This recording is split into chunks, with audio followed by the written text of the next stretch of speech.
Hey friends, we have removed our old capacitor and this is the new one.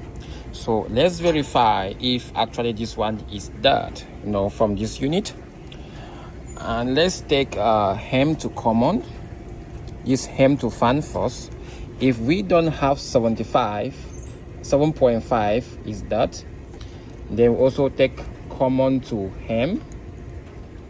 Here we don't have anything, 0, so this is dead. Now let's go with this new one. Remember, this is 70 by 7.5. okay, make sure that the capacitance is okay, is the same. So let's take this to this, fan to common. We should have 7.5. that is good. That is a microfarad for the fan motor. And from common to hem, that is the compressor, we should have 70, right?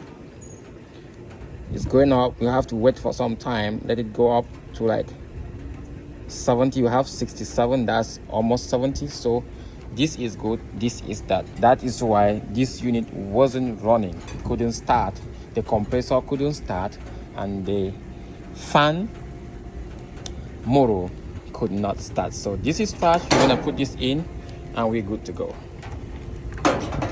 Thanks for watching.